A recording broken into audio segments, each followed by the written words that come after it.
यअसूनल्लाह मा अमरहुम व यफ़अलून मा युअमरून।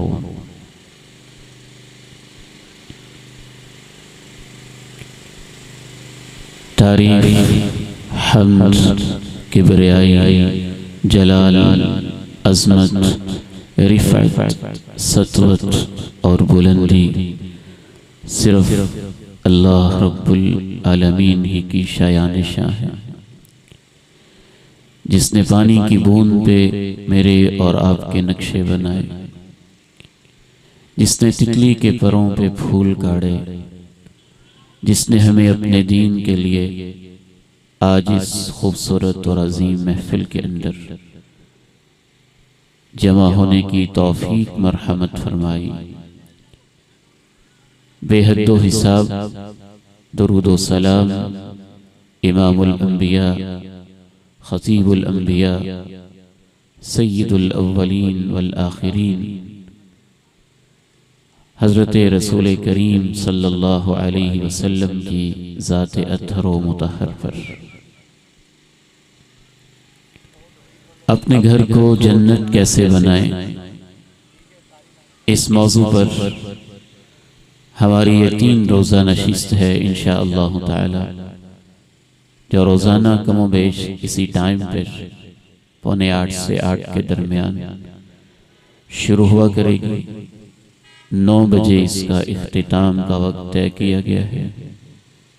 कोशिश होगी कि इंशाअल्लाह इसकी तरतीब के मुताबिक ही हम चलते रहें। तरबियत औलाद का मौजू ऐसा है कि ये आप कतई न समझिएगा कि हम इस एक नशिस्त से शायद कि इस मौजू को कमा हक़्क़ुहु समझ लेंगे। समझ नहीं सकेंगे।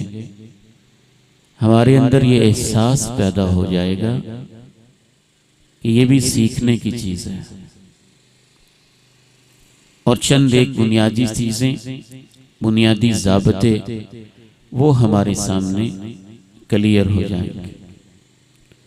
औलाद की तरबियत जिस्मानी भी होती है, उनकी ग्रोथ, उनकी परवरिश, उनको चलाना, उनको खिलाना, उनको पिलाना, उनकी फिजिकली जो भी सूरत हाल है उसकी डेवलपमेंट में अपना किरदार अदा करना। औलाद की तरबियत सोशली लिहाज से भी होती है, उनको शऊर देना, वालिदैन के हुकूक, औलाद के हुकूक, भाइयों बहनों के हुकूक, हमसायों के हुकूक, मुआशरे के हुकूक। औलाद की तरबियत स्पिरिचुअली भी होती है, रूहानी लिहाज से अल्लाह के साथ ताल्लुक़, रसूलुल्लाह सल्लल्लाहु अलैहि वसल्लम के साथ ताल्लुक़, सहाबा के साथ ताल्लुक़, कुरान मजीद के साथ ताल्लुक़, कुरान पर ईमान व यकीन, सहर खेजियाँ और शब बेदारियाँ। और औलाद की तरबियत का चौथा पहलू इमोशनली भी होता है कि वो अपने जज्बात पे कंट्रोल कैसे करें, वो अपने गुस्से को कैसे आराम से आहिस्ता आहिस्ता आगे तशरीफ ले आइए। पीछे चूंकि अहबाब आ रहे हैं तो तमाम अहबाब बड़ी ही मोहब्बत के साथ, नरमी के साथ और एक दूसरे का ख्याल रखते हुए थोड़ा थोड़ा आगे तशरीफ लें। अल्लाह ताला आपको बरकतों के साथ नवाजे, इज्जतों के साथ नवाजे। आपका आना अल्लाह ताला कबूल फरमा ले। हम सब का ये बैठना रब्बे करीम हमारे लिए आखिरत में नजात का जरिया बना दे, और इस दुनिया में इस्लाहे ख़ानदान का, इस्लाहे मुआशरा का और मुआशरे की तरक्की और उसकी खुशहाली और अमन और इत्मीनान का इस प्रोग्राम को जरिया अल्लाह ताला अपने फजल करम से बना दे। ये जो आपका शौक और मोहब्बत मैं देख रहा हूँ, हम तो इंसान हैं। अल्लाह रब्बुल इज़्ज़त ये देख के यकीनन इतना खुश होता है कि जब फरिश्ते कहते हैं उनमें एक बंदा अपने किसी काम से आया था, तो अल्लाह कहते हैं जो मेरे दीन के लिए बैठे होते हैं उनके साथ जो अपने काम से भी आके बैठ जाए मैं उससे भी महरूम नहीं भेजता हूं। तो मैं 4 पहलू अर्ज कर रहा था तरबियत के। जिस्मानी तरबियत, फिजिकल तरबियत का दूसरा पहलू होता है सोशली उसकी तरबियत, समाजी अखलाकी माशरती लिहाज से, छोटों बड़ों के, वालिदैन के, रिश्तेदारों के, हमसायों के, दोस्तों के, मुआशरे के, रियासत के हुकूक से उसको आगाह करना। और तरबियत का तीसरा पहलू होता है स्पिरिचुअली उसको डेवलप करना, रूहानी तौर पे उसकी तरबियत, अल्लाह से ताल्लुक, रसूलुल्लाह से ताल्लुक, सहाबा से ताल्लुक, कुरान से ताल्लुक, आखिरत की फिक्र, अल्लाह की याद, अल्लाह पे यकीन, अल्लाह पे तवक्कुल। और चौथा उसका पहलू होता है इमोशनली उसको ट्रेन करना कि एंगर मैनेजमेंट क्या होती है, गुस्से पे कंट्रोल कैसे करते हैं, पेशेंस कैसे पैदा होता है, सब्र कैसे आता है, हौसला कैसे आता है, जज्बात को इंसान अपने कंट्रोल में कैसे करता है, तबीयत में ठहराव कैसे पैदा होता है। जाहिर है इनमें से हर एक तफसील का मुतकाजी है। तो मैं उनमें से 5 बड़े बड़े उसूल सिर्फ आपके सामने रखूंगा। हर पहलू के अंदर 10 उसूल हैं। और फिर ये भी ज़हन में रखिए कुछ उसूल वो हैं जो माहिरीन बताते हैं, कुछ उसूल वो हैं जो मुआशरा बताता है, कुछ उसूल वो है जो साइंसेस वाले बताते हैं, कुछ उसूल वो हैं जो सोशल साइंसेस वाले बताते हैं, कुछ उसूल वो हैं जो कौमों के तजुर्बात, ख़ानदानों की रिवायात बताती हैं। हम बुनियादी तौर पे सारे उसूलों से फ़ायदा उठाया जा सकता है, लेकिन मेरे और आपके यहाँ जमा होने का मतलब है हमने उन उसूलों को ढूंढना है जो अल्लाह ने अपने कुरान में बताए हैं और रसूलुल्लाह सल्लल्लाहु अलैहि वसल्लम ने अपनी हयात तय्यबा में, अपनी सीरत मुबारका में और अंबियाए किराम ने अपनी जिंदगियों में बताए। तो आइए आगे बढ़ते हैं। सबसे पहली और बुनियादी बात ये जहन में रखनी है, उसूल शुरू होने से पहले बच्चों की तरबियत करना, उनकी निगहदाश्त करना, तरबियत अखलाकी लिहाज से, समाजी लिहाज से, रूहानी लिहाज से, जिस्मानी लिहाज से, ये नफली काम नहीं है। हर वालिद, हर वालदा, हर मुअल्लिम, हर उस्ताद, हर मुरब्बी का जिसको अल्लाह ने बच्चों की नेमत दी हुई है उसके ऊपर फर्ज़े ऐन है। और इतना बड़ा फर्ज है कि जिस तरह से किसी के पास अमानत होती है, मैं 1 करोड़ रुपया किसी को अमानत दूं और मैं उससे हिसाब ले सकता हूं कि आपने 1 करोड़ रुपया कहां लगाया है। बच्चे तो दिल के टुकड़े होते हैं, जिगर के गोशे होते हैं।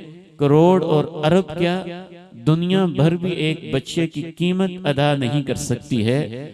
मेरे और आपके ऊपर ये इतनी बड़ी अमानत हो जाती है माँ बाप बनने के बाद कि बराह रास्त अल्लाह की अदालत में सवाल होना है।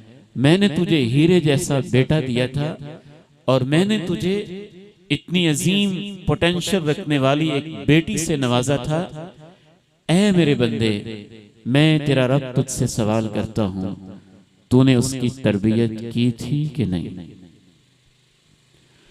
अल्हाकुमुत तकासुरु हत्ता ज़ुरतुमुल मक़ाबिर कल्ला सौफ तअलमून थुम्मा कल्ला सौफ तअलमून कल्ला लौ तअलमून इल्मल यक़ीन लतरवुन्नल जहीम थुम्मा लतरवुन्नहा ऐनल यक़ीन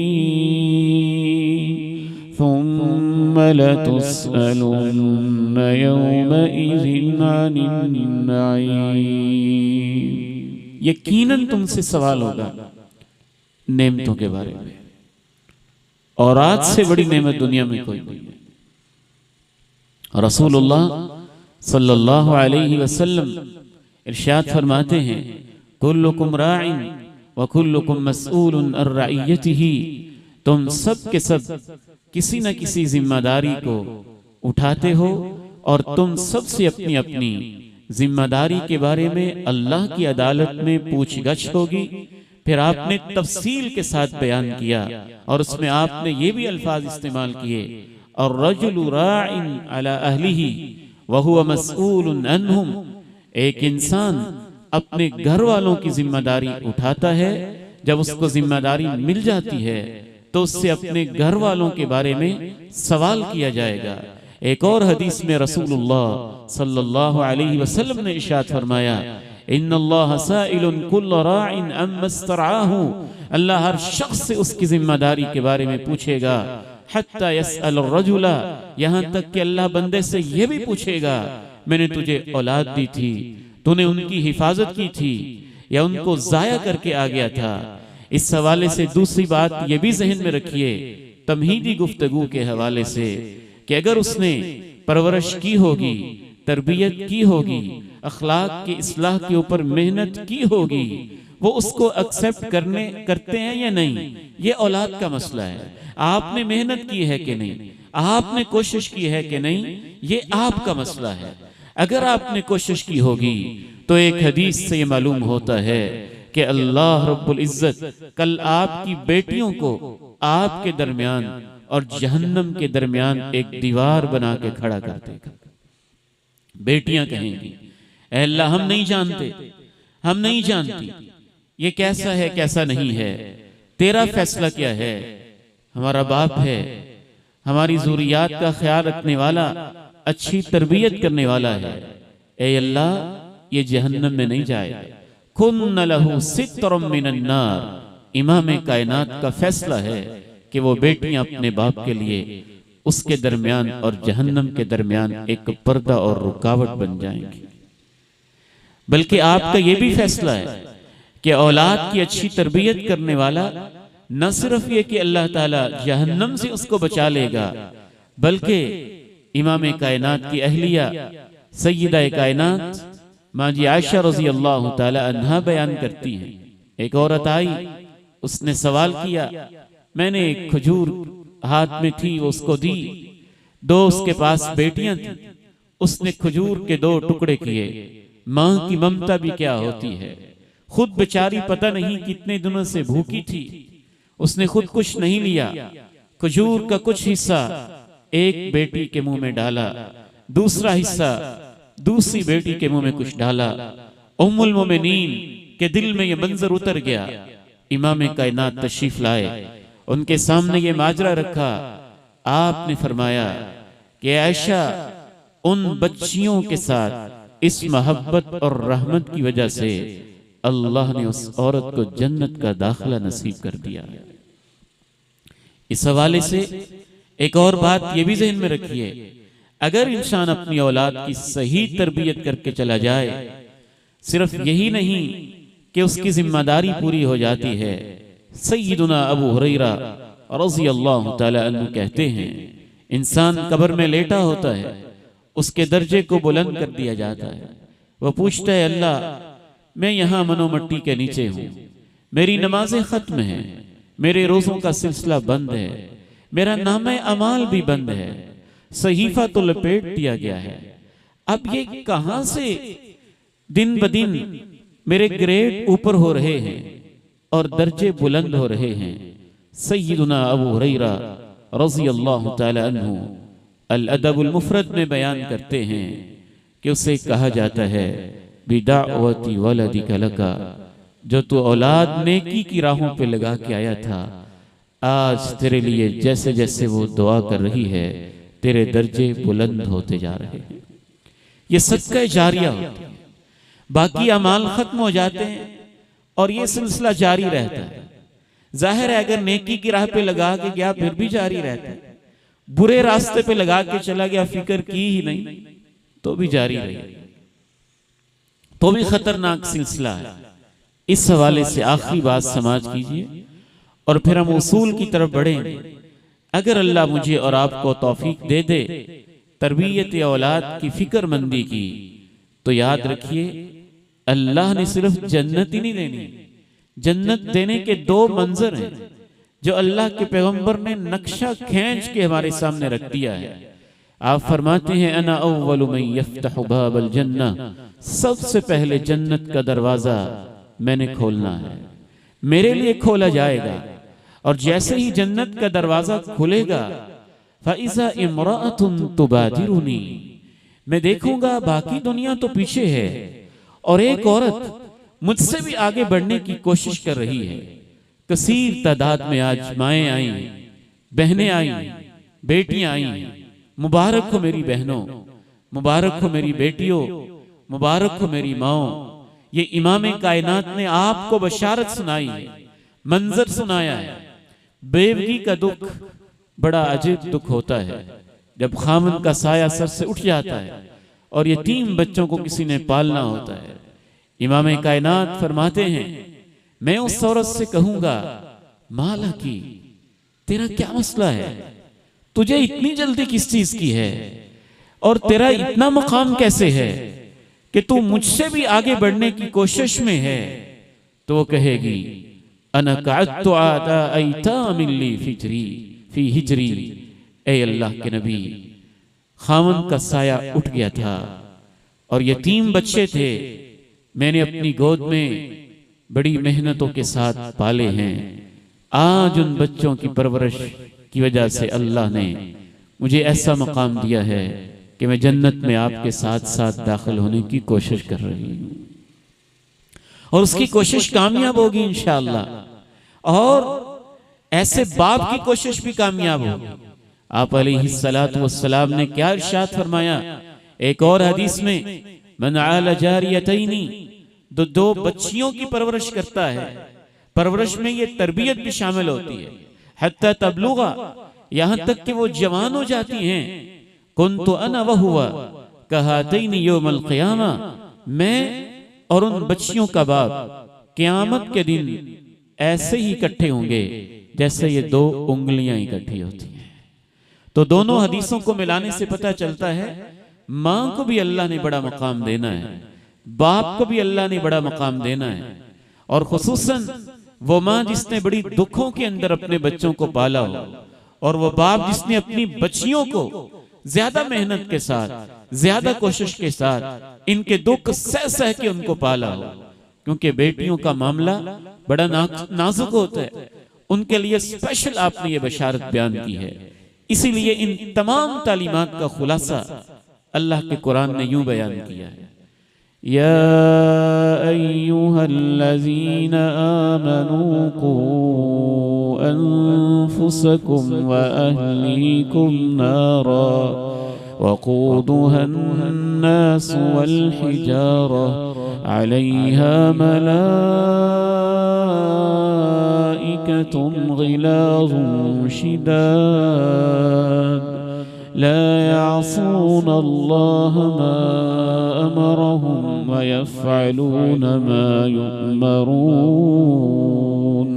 ईमान वालों, अपने आप को, अपने घर वालों को जहन्नम की आग से बचाओ। और इसकी तफसीर में मुफस्सिरीन ने कहा यानी उनकी तरबियत करो, उनको बुरे अखलाक व आदात से, जहन्नम में ले जाने वाली चीजों से, ऐसे रवैयों से उनको बचाओ। यही उनकी तरबियत के जरिए मुमकिन होगा। या अय्युहल्लज़ीना आमनू कू अनफुसकुम व अहलीकुम नारा। थोड़ा और आगे हो जाए, बाकी भाई थोड़ा थोड़ा आगे हो जाए। काफी अहबाब पीछे खड़े हुए हैं, जरा उनको जगह मिल जाएगी। अल्लाह ताला आपको बरकत दे, आप अपने भाइयों के लिए जगह बनाएं। अल्लाह ताला आपको जन्नत में जगह नसीब फरमाए, बरकतें अता फरमाए। मोहब्बत के साथ, खुलूस के साथ, दिल में तंगी लगाए लाए बगैर एक बड़े प्यार और मोहब्बत के साथ जगह बनाए। अल्लाह ताला आपको बरकतों से नवाजे। तमाम भाई अपनी अपनी जगह पे बैठे, थोड़ा थोड़ा सा मोहब्बत के साथ आगे होते जाएं ताकि हमारे भाई जो खड़े हुए हैं उनको बैठने के लिए जगह मुयस्सर आ जाए। तो मैं ये अर्ज कर रहा था, हमने तमहीद के अंदर ये बात सीखी, बच्चों की तरबियत करना हर माँ बाप के ऊपर फर्ज है, बाप के ऊपर भी फर्ज है, माँ के ऊपर भी फर्ज है। जितनी देर में वो इदारे में, स्कूल में, मदरसे में हैं तो उनके असातिज़ा के ऊपर भी फर्ज है। और ये बहुत बड़ा फरीज़ा है जिसके बारे में क़यामत के दिन अल्लाह की अदालत में बाकायदा पूछा जाना है और सवाल होना है, और बहुत बड़ी अमानत है। याद रखिए, इस हवाले से पहला उसूल आगे बढ़ते हैं ताकि हम पांचों उसूल मुख्तसर वक्त में कोशिश करके कुछ ना कुछ उनको सीख सकें। सबसे पहला उसूल यही है कि बच्चों की तरबियत, बेटियों की तरबियत, घर जन्नत बनाने का माहौल उस दिन नहीं शुरू होता जब बच्चा पैदा होता है, उस दिन भी शुरू नहीं होता जब आपको बेटे की खुशखबरी मिलती है, उस दिन भी शुरू नहीं होता जब आपको मुबारकबाद दी जाती है। बच्चे की तरबियत का आगाज, ए मेरी माओ और बहनों और ए मेरे बुजुर्गों, मैं आपसे खुसूसन कहना चाहता हूं, उस दिन होता है जिस दिन आप रिश्ते की तलाश के लिए घर से बाहर निकलते हैं। अगर आप उस दिन सब कुछ सोच के जाते हैं कि रिश्ता ऐसा लेना है, बहू ऐसी हो, दामाद ऐसा हो, बहू ऐसी हो, शक्ल ऐसी हो, बनावट ऐसी हो, चेहरा ऐसा हो, कद ऐसा हो, फैमिली ऐसी हो, एजुकेशन इतनी हो, क्वालिफिकेशन ये हो, लोकेशन ये हो, महल्ला ये हो, फलां फलां चीज, हस्बो नसब ऐसा हो, जात और बरादरी ऐसी हो। इनको देखने में गुनाह नहीं है, लेकिन अगर आपने अपने जहन के अंदर ये बात रखी ही नहीं, किरदार कैसा हो, अखलाक कैसा हो, नमाज कैसी हो, पर्दा कैसा हो, हया कैसी हो, चाल कैसी हो, बोल कैसा हो, गुफ्तार कैसी हो, रवैया कैसा हो, अखलाक कैसा हो, कुरान से ताल्लुक कैसा हो, अल्लाह से ताल्लुक उसका कैसा हो, अल्लाह के रसूल से ताल्लुक कैसा हो। यही मामला दामाद को तलाशते हुए आपने सब कुछ देख लिया, गाड़ी भी है, बैलेंस भी है, हुस्न भी है, जमाल भी है, महल्ला भी है, जायदाद भी है, कोठी भी है, मकान भी है, खानदान भी है। बदनसीब है वो इंसान जिसने अपने दामाद में सारी ही चीजें देख ली। नहीं देखा तो नमाज कैसी है, अकीदा कैसा है, अखलाक कैसा है, किरदार कैसा है, रवैया कैसा है, मिजाज कैसा है, अल्लाह को मानने में कैसा है, रसूलुल्लाह से ताल्लुक कैसा है, कुरान से ताल्लुक कैसा है, तो आप समझ लीजिए कि तरबियत का बहुत सारा हिस्सा तो आप जाया कर बैठे और बर्बाद कर बैठे। और ये दुनिया के किसी शख्स ने नहीं बताया है, ये मेरे और आपके पैगंबर ने बताया है। फिदाहु अबी व उम्मी, मेरे माँ बाप उन पे कुर्बान जाएं जिन पे वही आती थी, जिनका सीना ईमान का नूर का मरकज था, जिनको अल्लाह रब्बुल इज्जत बराह रास्त बताता था, उम्मत को ये समझा दो। उस पैगंबर ने बताया और गिन गिन के बताया। फरमाया तुम कहल मरअतु लि अर्बा, लोग रिश्ते करते हैं चार चीजों को देख के। लोग पहली चीज देखते हैं लिमा लिहा, माली लिहाज से, फाइनेंशियली ये फैमिली कैसी है। फिर आपने फरमाया दूसरे नंबर पे लोग ये देखते हैं खानदान कैसा है। तीसरे नंबर पे लोग ये देखते हैं हुस्न कैसा है, खूबसूरती कैसी है, नक्शो निगार कैसे हैं, जमाल कैसा है। फिर आपने फरमाया चौथे नंबर पे कुछ लोग देखते हैं दीन कैसा है, अखलाक कैसा है, किरदार कैसा है। आपने नफी नहीं की चारों चीजों की, लेकिन ये कहा फज़फर बिज़ाति दीनी तरिबत यदा का। गिलानी मैरिज गार्डन में तशरीफ रखने वाले मेरे बुजुर्गों और मेरे भाइयों, माओ और बहनों, ये नहीं समझना कि उबैदुर रहमान कह रहा है। उबैदुर रहमान की तो गुनाहगार जुबान है, इमाम कायनात कह रहे हैं तुम्हें जो कुछ भी हो जाए मैं तुम्हें ये वसीयत करता हूं, तुम दीन को तरजीह देना, दीन को तरजीह देना, दीन को देखना। और दीन में सारी चीजें आती हैं, अखलाक आता है, बोलचाल आती है, किरदार आता है, अमल आता है। ये नहीं कि सिर्फ दीन पढ़ी हुई हो, सिर्फ दीन की डिग्रियां ली हुई हो, कोई इस्लामियात में पीएचडी की हुई हो, या किसी इदारे की पढ़ी, नहीं, दीनदारी और चीज है। दीन की डिग्री, इस्लामियत की डिग्री और चीज है। आपने फरमाया फज़फर बिज़ातिद्दीनी तारिबत यदा का, जो कुछ भी हो जाए तुम्हें, मैं तुम्हारा पैगंबर तुम्हें नसीहत करता हूं, तुम दीन को देखना, अल्लाह के साथ ताल्लुक, रसूलुल्लाह से ताल्लुक, कुरान से ताल्लुक, रातों की बेदारियां, नमाज से ताल्लुक, बोल चाल, अखलाक, शर्म हया, किरदार, इज्जत की हिफाजत, लिबास शरीयत के मुताबिक, दीन के मुताबिक है कि नहीं, तुम इस चीज को देखना। मैं हैरान होता हूं, तरबियत का आगाज, बच्चों के तरबियत का आगाज हत्ता के बाज रिवायात और अहादीस से पता ये चलता है, रिश्ता देखने से भी पहले हो जाता है। और रिश्ता देखने से पहले कैसे हो जाता है? वो दुआओं से हो जाता है। और दुआएं कैसी होती हैं वो आप जनाब इब्राहीम अलैहिस्सलाम से सीख लीजिए। हमारा सेशन कुरान की रोशनी में है ना, हदीस की रोशनी में है।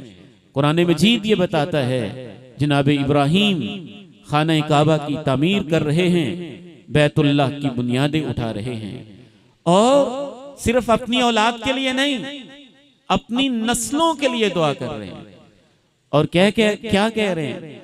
रब्बि जअलनी मुकीमस्सलाति व मिन ज़ुर्रियती रब्बना व तक़ब्बल दुआ रब्बि जअलनी मुकीमस्सलाति व मिन ज़ुर्रियती रब्बना व तक़ब्बल दुआ। ऐ अल्लाह मुझे भी नमाज का पाबंद बनाना और मेरी नस्ल को भी बनाना। और अल्लाह दुआ ऐसे कबूल करता है कि कायनात का सबसे बड़ा इबादत गुजार इब्राहीम की नस्ल से ही अल्लाह पैदा करता है, जिसे इमामुल अंबिया अलैहिस्सलातु वस्सलाम कहा जाता है। तो हजारों साल पहले दुआ की थी उन्होंने। एक और पैगंबर है, वो अल्लाह से जब औलाद के लिए दुआ कर रहा है तो हम तो अपनी दुआएं भी भूल गए कि दुआ करने का क्या सलीका होता है। या अल्लाह बेटा दे दे, या अल्लाह बेटी दे दे, ये नहीं कर रहे। वक्त का एक पैगंबर दुआ कर रहे, क्या कर रहे? दो दुआएं आपके सामने रखता हूं, कुरान मजीद ने नकल की। रब्बी हबली मिनस सालिहीन, अल्लाह नेक बेटा दे। एक और पैगंबर दुआ कर रहे हैं, रब्बी हबली मिन लदुनका ज़ुर्रियतन तय्यिबा इन्नका समीउद दुआ। वक्त की एक वलिया दुआ कर रही है, या अल्लाह मुझे पाक औलाद दे, पाकीज़ा, जिसका किरदार पाक हो, अखलाक पाक हो, आंखें पाक हो, वजूद पाक हो, उयूब से पाक हो, ऐसी औलाद। रब्बी हबली मिन लदुनका ज़ुर्रियतन तय्यिबा इन्नका समीउद दुआ।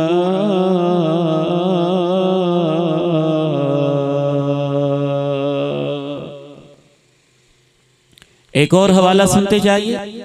तरबियत का आगाज पैदाइश से पहले ही हो जाता है।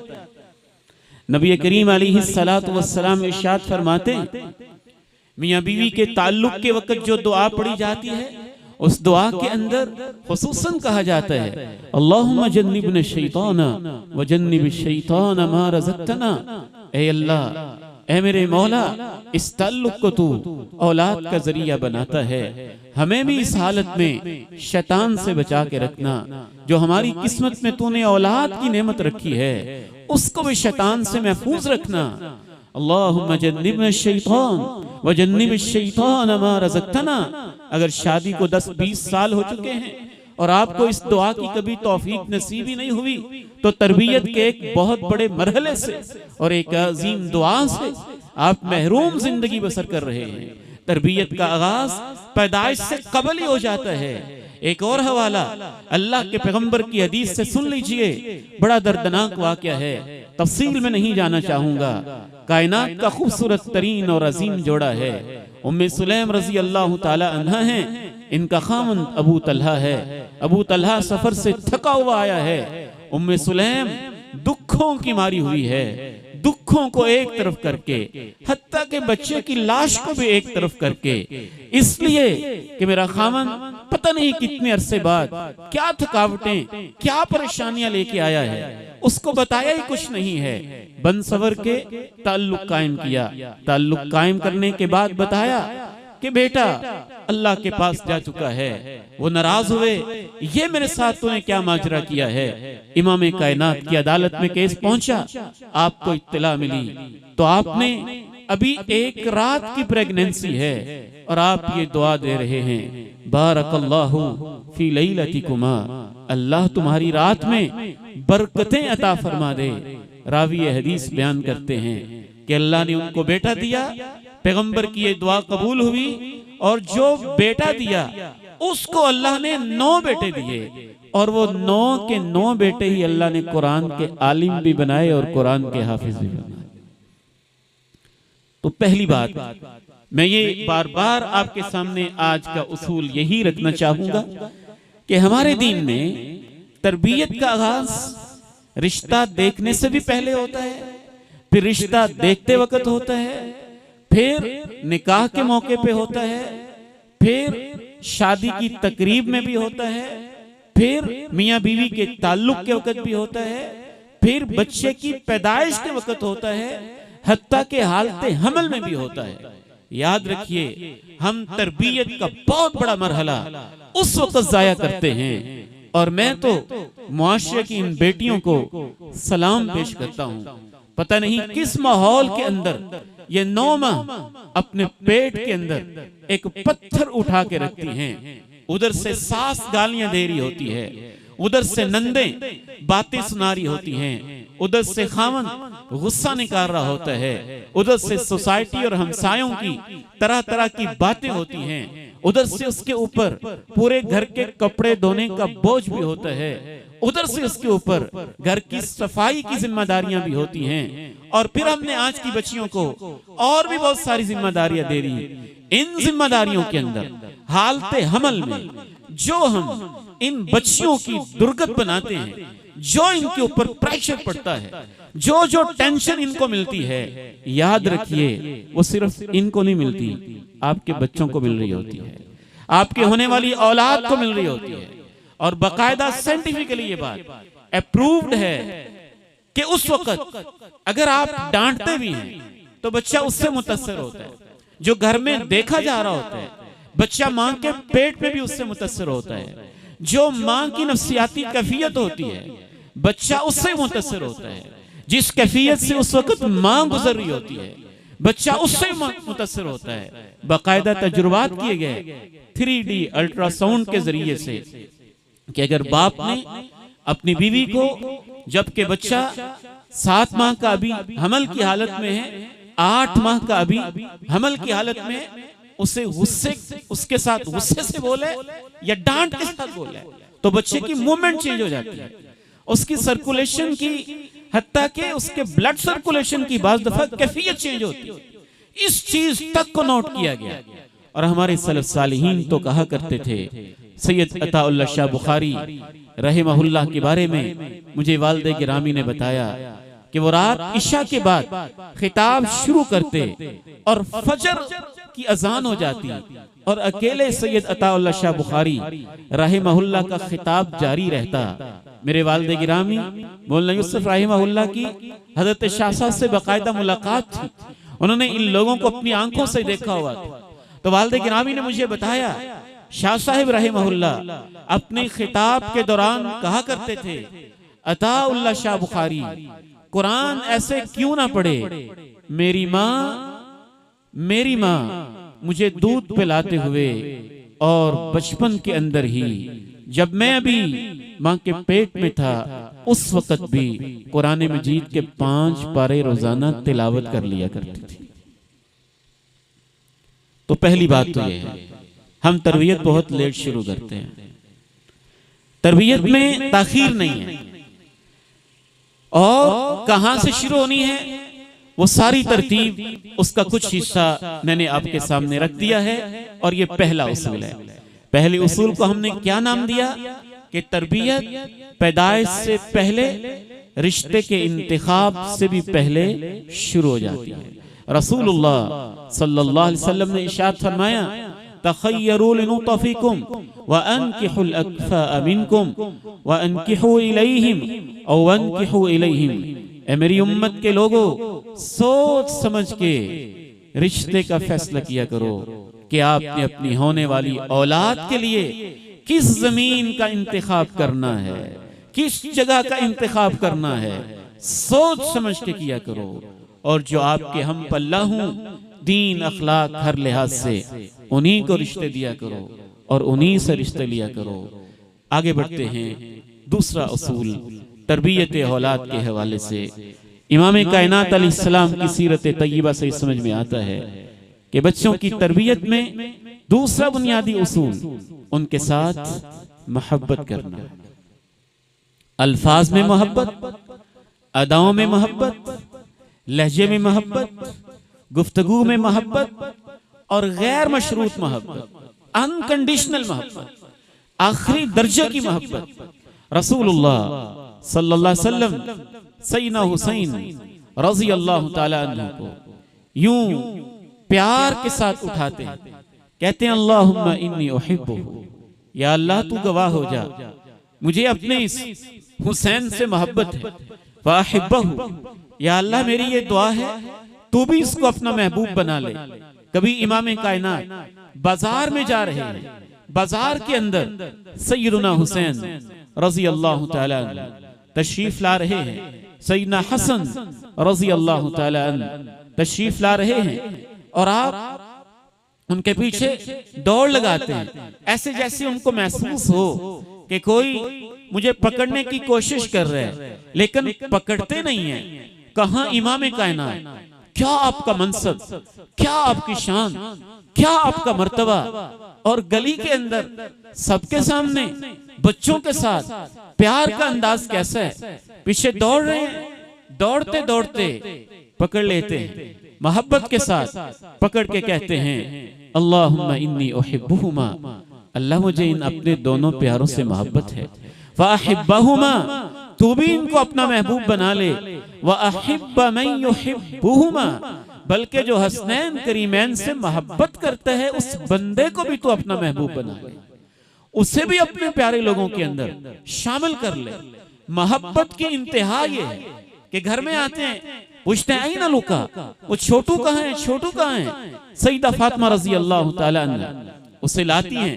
यहाँ भी आप प्यार करते हैं। मोहब्बत का आलम यह है कि आप जनाबे हसन बैठे हैं और उनको बोसा दे रहे हैं, बोसा दे रहे हैं। कभी आप मुआनका कर रहे हैं, कभी आप कंधों पे उठा रहे हैं और कभी आप सवारी के ऊपर अपने पास आगे बिठा रहे हैं, कभी आप कंधों पे उठा के हसनैन करीमैन को या इनमें से किसी एक को जा रहे हैं। और देखने वाले जनाबे उमर रज़ी अल्लाह ताला अन्हु कहते हैं क्या बात है, क्या खूब सवारी है जो अल्लाह ने तुम्हें दी है। तो इमाम कायनात इरशाद फरमाते हैं उमर, सवारी भी खूब है, सवार भी कुछ कम नहीं, वो भी बड़े खूब हैं। निअमर राकिबान, जो मेरे ऊपर सवार हैं उनके भी क्या कहने हैं, वो भी बड़े अच्छे हैं। तो ये सारी मोहब्बतों के अंदाज, और आपको इल्म होना चाहिए ये सब कुछ उस दौर में हो रहा है जिसके अंदर, जिस अरब कल्चर में बास अरब लोग अपने बेटों से मोहब्बत करना, उनको बोसा देना, उनको कंधों पे उठाना, उनको गोद में बिठाना, उनके साथ इस तरह दौड़ धूप करना, उनके साथ खेलना, इससे मर्दानगी के खिलाफ समझते थे। कहते थे औरतों का काम होता है, मर्दों का क्या काम है, मर्द तो मर्द होते हैं, औरत ऐसे करती है। और एक बंदे ने तो इमाम कायनात के सामने बैठे इजहार ही कर दिया। आपने जनाबे हसन को बोसा दिया तो सामने एक सरदार बैठा था, आराबी था, कहने लगा मेरे 10 बेटे, मैंने तो कभी किसी को बोसा नहीं दिया। आपने फरमाया मन ला यरहम ला युरहम, जो इन बच्चों पे रहम नहीं करता अल्लाह उस पे रहम नहीं करता है। जो इन बच्चों पे रहम नहीं करता अल्लाह उस पे रहम नहीं करता है। एक रिवायत के अल्फाज में आपने कहा अवा अमलिकु अन नज़अ अल्लाहु मिन क़ल्बिका रहमा अगर तेरे दिल से रहमत छीन ली गई है तो मैं क्या कर सकता हूं। ये बच्चों से प्यार और मोहब्बत, ये तो रहम दिली की अलामत होती है। लेकिन यहाँ एक दो अहम चीजें और खुसूसी तौर पे नोट करने की हैं जो इमाम कायनात की सुन्नत से मालूम होती हैं। और हम मोहब्बत में वो काम मोहब्बत का हिस्सा समझते हैं, हालांकि वो मोहब्बत में गुलूब हो जाता है। हर चीज एतदाल में अच्छी होती है, बैलेंस में अच्छी होती है, मेरिट पे अच्छी होती है। बाज हमारे माशरे में वालिदैन मोहब्बत का ये मतलब समझते हैं कि बच्चों का हर काम खुद किया जाए, उनके मुंह में नवाले डाले जाएं, उनके बिस्तर समेटे जाएं, उनके जूते वालिदैन पॉलिश कर रहे हैं, उनका हर काम वालिदैन कर रहे हैं। जब बच्चे नहीं कर रहे, नहीं कर सकते छोटी उम्र में, तो आप करें। जब वो बड़े हो गए हैं उनसे करवाएं। ये मोहब्बत नहीं है कि आप बड़ों के काम भी खुद ही करते रहें और उनको पैम्पर्ड किस्म के बच्चे बना दें, बल्कि माजूर बच्चे बना दें जो अपने हाथ से कोई काम कर ही नहीं सकते। उनको छोटी छोटी जिम्मेदारियां, अपना बैग खुद रखना, खुद उसके अंदर किताबें डालना, उनकी काउंटिंग करना, अपनी बॉल पेन का ख्याल रखना, अपने शॉर्पनर का ख्याल रखना, अपने शूज का ख्याल रखना, उनको तरतीब से रखना, उनको रात को पॉलिश कर देना सुबह ताकि वक्त पे सारी चीजें रेडी हों। ये सारी चीजें वालिदैन ने सिखानी होती। इमाम कायनात अलैहिस्सलाम की हयात तय्यबा और आपकी जिंदगी से हमें यह भी सबक मिलता है कि आप हाथ से काम करना खुद पसंद करते थे। उम्मुल मोमिनीन सईदा आयशा से पूछा गया, इमाम कायनात जब घर में होते थे तो क्या मामूल होता था? फरमाया काना यख्सिफुन अलैहु व यहलिमु शातहु व यखीतु सौबहु। जूता टूटा होता था तो उसको अपने हाथों से गांठ लिया करते थे। कोई दूध धोना होता तो अपने हाथों से धो लिया करते थे। बाज दफा कोई सुई भी लगानी होती तो अपने कपड़े को लगा लिया करते थे और इसमें कोई आर नहीं समझते थे।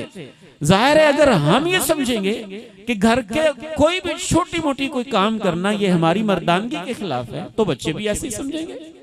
बच्चों की भी यही तरबियत होगी।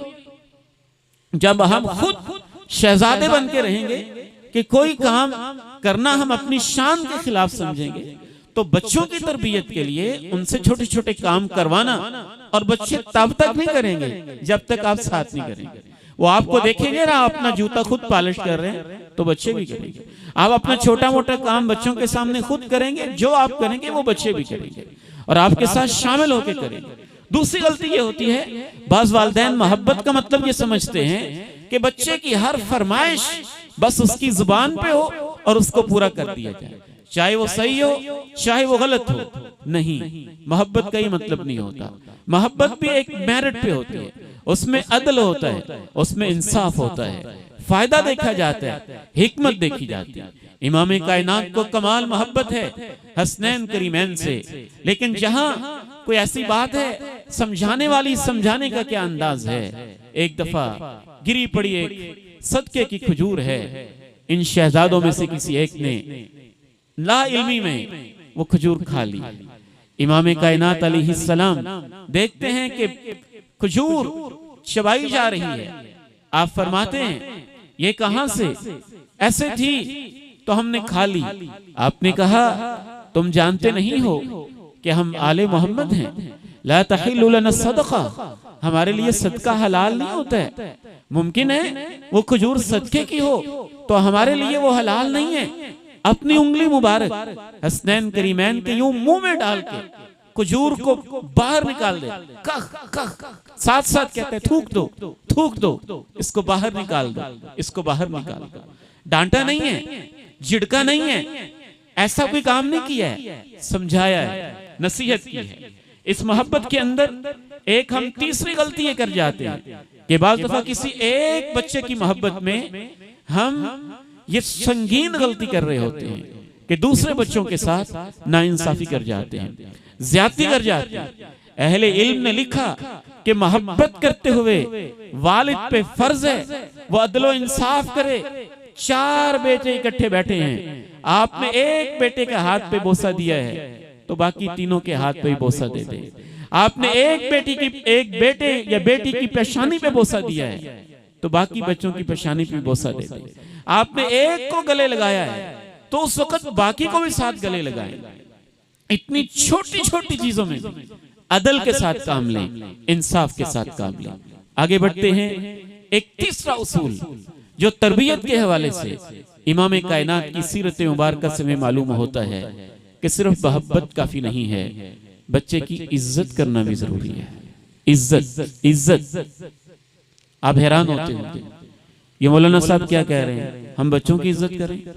इज्जत तो बड़ों की होती है, कोई शक नहीं, बड़ों की होती है। जैसे बड़ों की होती है ना, छोटों की भी होती है, छोटों की भी होती है।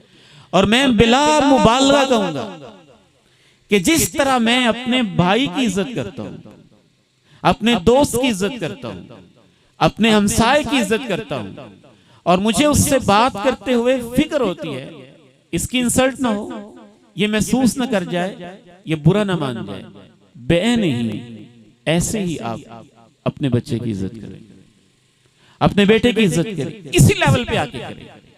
बच्चे की पूरी एक पर्सनैलिटी है, वो देखने में आपको 2 साल का लगता है, लेकिन इस 2 साल के अंदर अगर आपने उसको जलील कर दिया तो उसकी मेमोरी के अंदर आपके वो जलील किए हुए अल्फाज, वो चेहरे पे मारा हुआ थप्पड़, वो गौंसे, वो जूते, वो बातें, वो सलवातें, वो ताने, वो तहकीर अमेज जुमले ऐसे सेव हो जाएंगे, बिल्कुल ऐसे जैसे आप बैंक के अंदर 1 लाख रुपया रख देना तो 20 साल बाद भी आप वापस ले सकते हैं।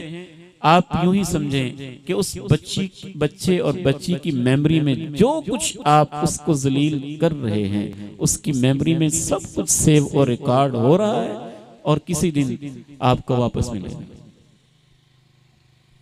किसी ना किसी अंदाज में वापस मिलेगा। हमारे यहाँ यह कॉन्सेप्ट नहीं है कि बच्चों की भी कोई इज्जत होती है, उनकी भी कोई रिस्पेक्ट होती है। इमाम कायनात अलैहिस्सलातु वस्सलाम की तालीमात से पता चलता है आप बच्चों की इतनी इज्जत करते, बच्चों की नहीं बल्कि बच्चों के खिलौनों का भी ख्याल रखते थे, उनसे भी आप प्यार करते थे। इमाम कायनात अलैहिस्सलाम के पास एक बच्चा आता था, तो हालांकि बच्चा तो किसी का बाप नहीं होता, तो अरब माशरे में किसी को ये कह के फलां के अब्बू बुलाना इज्जत की अलामत समझा जाता था, और आप उस बच्चे को कहा करते थे या अबा उमैर, या अबा उमैर मा फ़अल अन्नुग़ैर, और बेटे अबू उमैर, वो तुम्हारा जो परिंदा है उसका क्या हाल है? परिंदा तुम्हारा ठीक है? इससे पता चलता है कि उस बच्चे ने खेलने के लिए परिंदा रखा हुआ था, तो आपने उसको उसकी भी इजाजत दी हुई थी। हराम होता तो आप उसके अब्बू को मना कर देते, तो उसने खेल के लिए रखा हुआ था, अगर उस पर जुल्म ना किया जाए और उसकी खुराक का सही इंतजाम कर लिया जाए, तो बच्चों के दिल बहलाने के लिए उस सहाबी के घर में परिंदा था, और अल्लाह के प्यारे नबी अलैहिस्सलाम ने उससे पूछा तुम्हारे परिंदे का क्या हाल है, हत्ता कि उसका परिंदा मर गया चिड़िया की तरह। फिर आपने बकायदा फिर खैरियत पूछी, परिंदे का क्या बना? वो चला गया, उसको ये मसला हो गया। सईदा आयशा रज़ी अल्लाह ताला अन्हा छोटी उम्र में होती थी, तो इनके भी खिलौने होते थे, और इनके खिलौनों के अंदर एक घोड़ा भी था जिसके पर थे, तो आपने इनसे भी कहा था कि घोड़े के पर भी होते हैं, तो सईदा आयशा रज़ी अल्लाह ताला अन्हा ने जवाब दिया, आप जानते हैं ना कि सुलेमान इस्लाम के घोड़ों के पर भी होते थे, उनकी उड़ाने भी होती थी। तो आप अलैहिस्सलातु वस्सलाम बच्चों के खेल तक का ख्याल करते हैं। बच्चे खेल रहे होते, किसी बच्चे को ये नहीं महसूस होता था कि अल्लाह के नबी आ गया तो हम खेल छोड़ के भाग जाएं। आपने बच्चों के साथ इतनी फ्रैंकनेस, ऐसा माहौल, ऐसा एतमाद, ऐसा सिलसिला रखा हुआ था। इमाम कायनात अलैहिस्सलातु वस्सलाम बच्चों के एहसासात का इतना ख्याल कर रहे हैं। एक बच्ची को लाया गया, उम्मे खालिद इसका नाम है। उम्मे खालिद को इमाम कायनात अलैहिस्सलाम ने पहले तो छोटा सा एक काले रंग का खूबसूरत सी शर्ट थी, उसको पहनाई, पहना के कहा सना सना, हबशी जुबान, वाह बेटी बहुत प्यारी लग रही है, बहुत अच्छी लग रही है। तो बच्चों के साथ थोड़ा सा फ्रैंक होते हैं तो बच्चे और ज्यादा फ्रैंक हो जाते हैं। तो उस बच्ची ने अल्लाह के प्यारे नबी इस्लाम की जो मोहरे नबूवत मुबारक थी ना, उसके साथ खेलना शुरू कर दिया, हाथ लगाना, खेलना, देखना शुरू कर दिया। फज़बरहु अबू फज़बरहा अबूहा, उसके अब्बू ने कहा ये क्या कर रही हो, ये तो अल्लाह के प्यारे नबी है और ये आपकी मोहरे नबूवत है, जिसको दुनिया देखने के लिए तरसती है और जिसका बोसा देने के लिए इंसान बेताब रहते हैं, और तुमने इसको खिलौना समझ लिया, पीछे हाथ हटाओ, कैसे डांटा होगा। अल्लाह के प्यारे नबी इस्लाम ने फौरन कहा, दा, बच्ची जैसे खेलती है इसको खेलने दो, ये बच्ची है जैसे खेलती है इसको खेल लेने दो।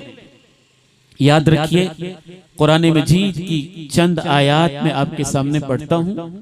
यहाँ प्रोफेसर्स, डॉक्टर्स, उलमा, इंजीनियर्स, एजुकेशनिस्ट, बड़े पढ़े लिखे लोग बैठे हैं, और मैं आपको दावत फिक्र देता हूं कि आप कोई ऐसी दलील पेश करें कि अल्लाह ने जहां ये तालीमात दी हैं वहां वालिदैन को या असातिज़ा को एक्सेप्शन दिया कि नहीं, तुम बच्चों को जलील कर सकते हो। या अय्युहल्लज़ीना आमनू इज्तनिबू कसीरम मिनज़्ज़न्नि इन्न बअज़-ज़न्नि वला तजस्ससू वला यग़्तब बअज़ुकुम बअज़ा अयुहिब्बु अहदुकुम अन यअकुल लहम अखीहि मैतन फकरिहतुमूह वत्तक़ुल्लाह इन्नल्लाह तव्वाबुर रहीम। बदगुमानी नहीं करनी, जासूसी नहीं करनी, ग़ीबत नहीं करनी, जैसे बड़ों की नहीं करनी, अपने बच्चों की भी नहीं करनी।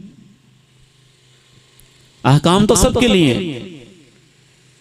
ये आयत इससे पिछली पढ़े, या अय्युहल्लज़ीना आमनू ला यस्खर कौमुम मिन कौम असा अन यकूनू खैरन मिनहुम वला निसाउम मिन निसा असा अन यकुन्न खैरन मिनहुम वला तल्मिज़ू अनफुसकुम वला तनाबज़ू बिल अलक़ाब। ईमान वालों, एक दूसरे का मजाक नहीं उड़ाना, ताना नहीं देना, उल्टे नाम से नहीं पुकारना। कहीं लिखा हुआ है कि वालिदैन ऐसे कर सकते हैं? कहीं लिखा हुआ है उस्ताद को इजाजत है? कहीं लिखा हुआ है माँ को इजाजत है, दादाजी को इजाजत है, दादी जान को इजाजत है? अल्लाह के अहकाम तो सबके लिए हैं। जैसे आपके लिए किसी और का मजाक उड़ाना जायज नहीं, अपने बच्चे का मजाक उड़ाना भी जायज नहीं। जैसे आपके लिए ये जायज नहीं है कि आप किसी और पे फप्ती कसें, अपने बच्चे पे फप्ती कसना भी जायज नहीं। जैसे आपके लिए ये जायज नहीं है कि आप किसी को उल्टे नाम से पुकारें, आप अपने बच्चे को भी उल्टे नाम से नहीं पुकार सकते। जैसे आपके लिए ये जायज नहीं है कि आप किसी और को ताना दें, आप अपने बच्चे को भी ताना नहीं दे सकते।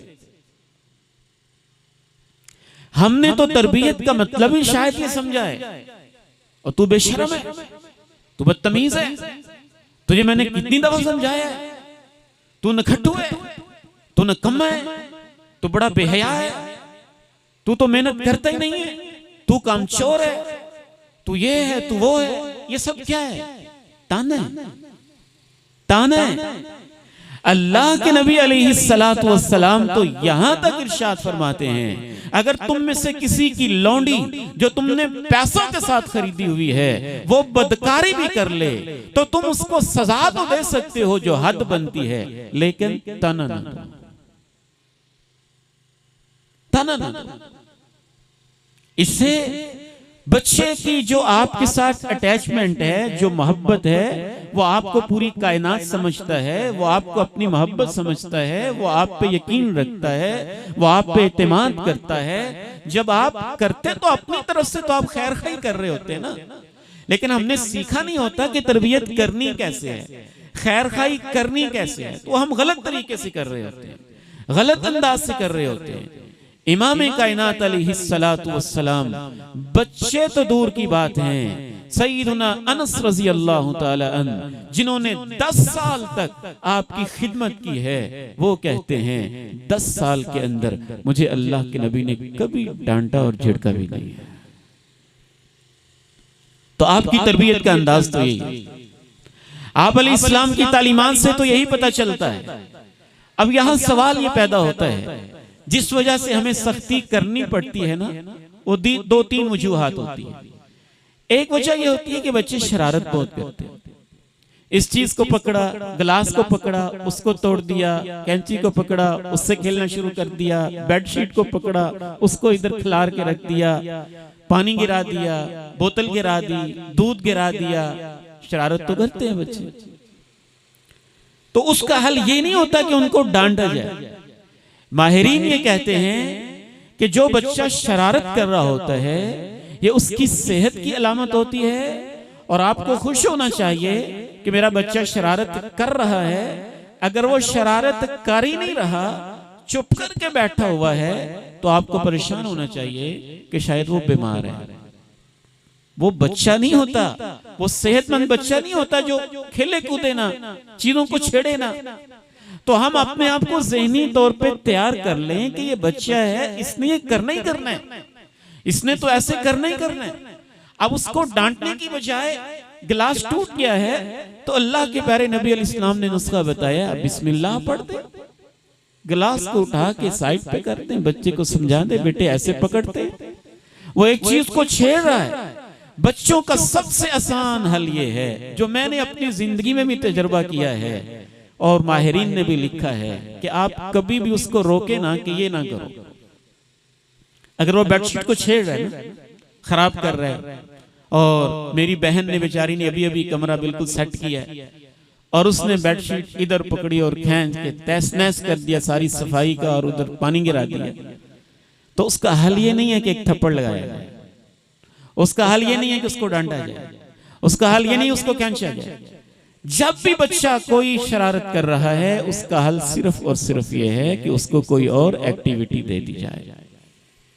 वो बेडशीट को छेड़ रहा है, आपके बेटे आज तो आप अपनी साइकिल को खेले, साइकिल से खेले ही नहीं, इधर आओ मैं जरा आपको साइकिल पे घुमाता हूँ। वो बेडशीट को भूल जाएगा, साइकिल पे लग जाएगा। आप घर में ब्लॉक्स रखे हुए हैं छोटे मोटे, जिनको बच्चे खेलते हैं, बंद करते हैं 2.5-3 साल की उम्र में। आपके बेटे वो आपके ब्लॉक्स तो इधर पड़े हुए हैं, वो आपने इनको जोड़ना नहीं था, इस तरह ये चीज तो बनाओ। बच्चा उसको भूल जाएगा, वो करने लगेगा। अगर आप ये नहीं करेंगे ना, बच्चे कहोगे क्यों कर रहे हो, फिर आप चीखेंगे, चिल्लाएंगे, खबरदार जो ऐसे किया तो। जैसे आप समझते हैं ना कि ये बच्चा कितना जिद्दी है, मेरी बात नहीं मान रहा, बच्चा सोच रहा होता है मेरी माँ कितनी जिद्दी है, मुझे खेलने नहीं दे रही। उसके लिए वो काम है, उसके लिए वही काम है। तो सोचता है कि मेरी माँ कितनी जिद्दी है, छोटी सी बात है, मैं उस चादर ऐसे करना चाहता हूं, मुझे करने नहीं दे, क्योंकि वो इमेच्योर है। उसका तो नहीं लिखा जा रहा, हमारा लिखा जा रहा है, हमारी डांट, हमारी सख्तियां लिखी जा रही है। वो मासूम है, उसको अल्लाह ताला ने मरफूल कलम बनाया हुआ, अभी तक तो उसका कुछ लिखा ही नहीं जा रहा। तो एक वजह हमारी सख्ती और डांटने की ये होती है कि बच्चे छोटी छोटी शरारतें कर रहे होते हैं और हमसे वो बर्दाश्त नहीं होते। और दूसरी वजह ये होती है कि बच्चे जब सवाल करते हैं ना, ये क्या है, ये क्या है, अच्छा ये क्या है, मामा आप कहाँ गई थी, पापा आप कहाँ गए थे, ये क्या हुआ था, ये क्या हुआ था, तो बाज माएं और बाज हमारे भाई इस पे बहुत चिढ़ते हैं। चुप, खामोश हो, बोलना नहीं है, तूने मेरा सर खाया हुआ है। मैंने बहुत सारे माहिरीन की ये बात पढ़ी, और आप भी पढ़ेंगे तो हैरान रह जाएंगे। बड़े चुप करके सोचते हैं और बच्चे बोल के सोचते हैं, बच्चे बोल के सोचते हैं। अगर आप मुझे ये कहें कि खबरदार तुमने सोचना नहीं है, तो मुझे कितना बुरा लगेगा कि तुम कौन होते मुझे कहने वाले, सोचना नहीं है। तो जब बच्चा बोल रहा होता है वो सोच रहा होता है, जब बच्चा अल्फाज रिपीट कर रहा होता है वो अपनी मेमोरी के अंदर सेव कर रहा होता है। वो उसके अल्लाह रब्बुल इज्जत ने उम्र ऐसी बनाई है कि वो अल्लाह ने उसकी रिपीट करने की यही खासियत रखी हुई है। तो बाज़ माहिरीन ये कहते हैं जब आप बच्चे को कहते हैं ना चुप कर जा, तो ऐसे ही होता है जैसे आप उसको जहर दे रहे हैं।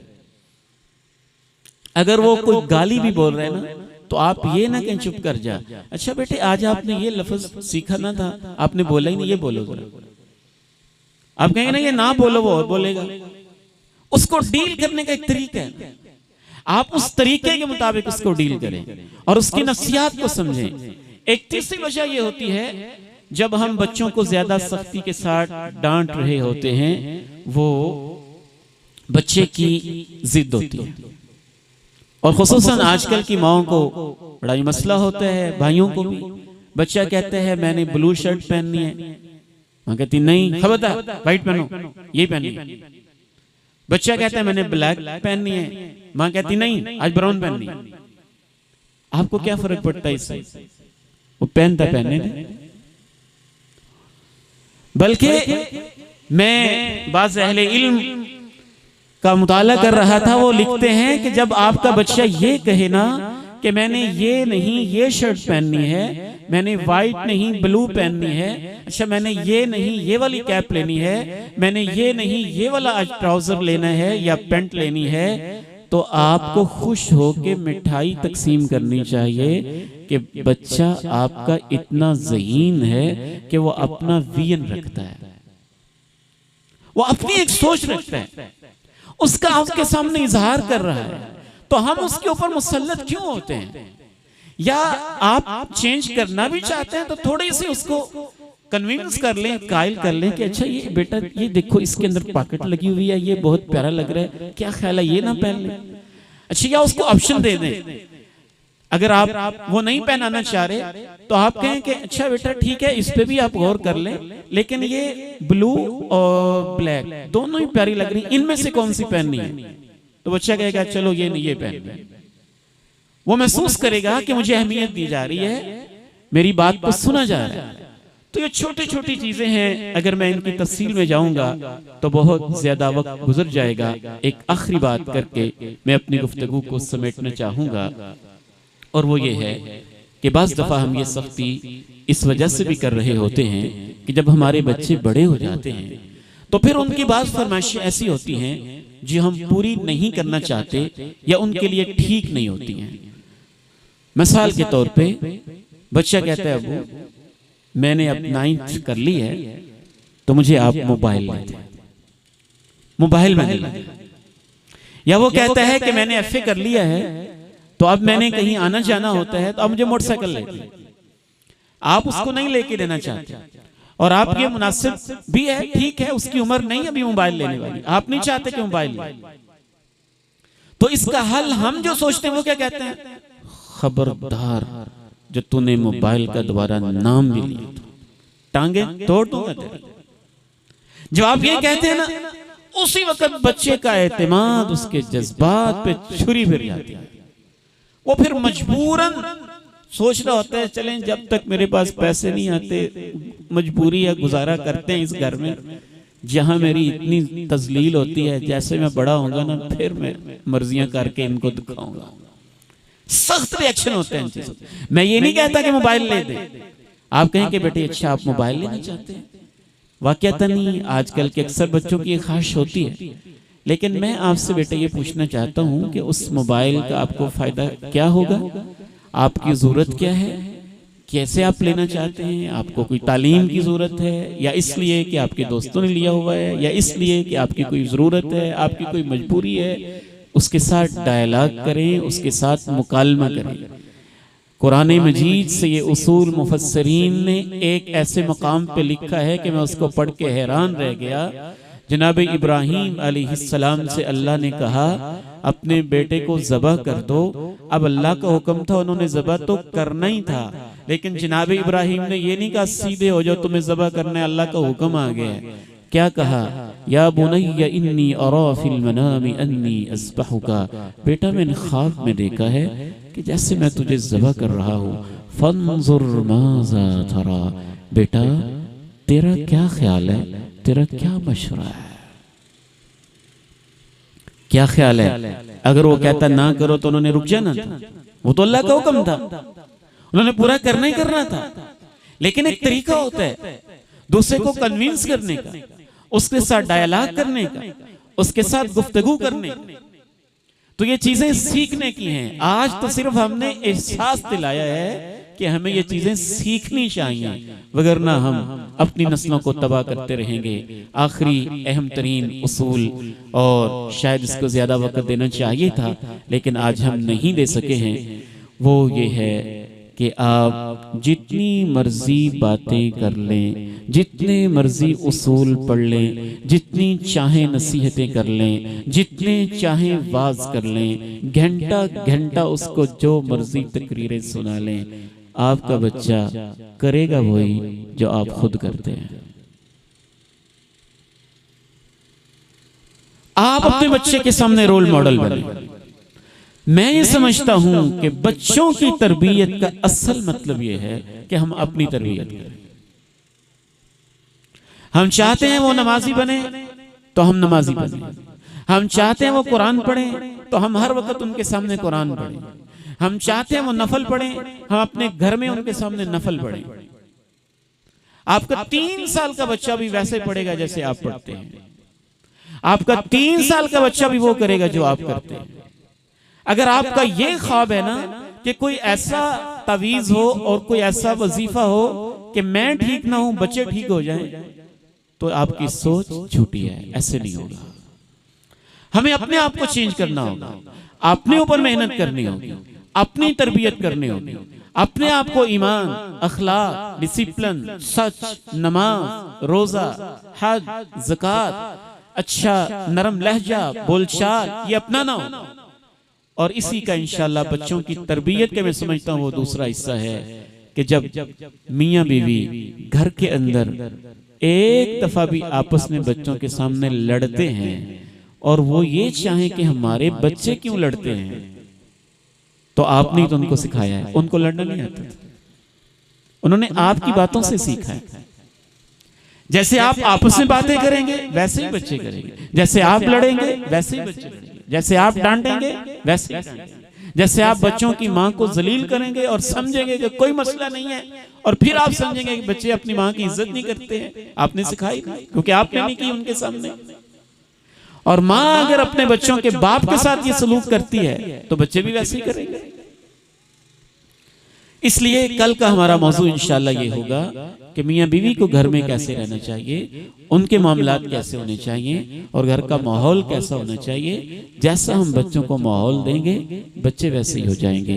अल्लाह ताला से दुआ है मुझे और आपको अमल करने की तौफीक नसीब फरमाए।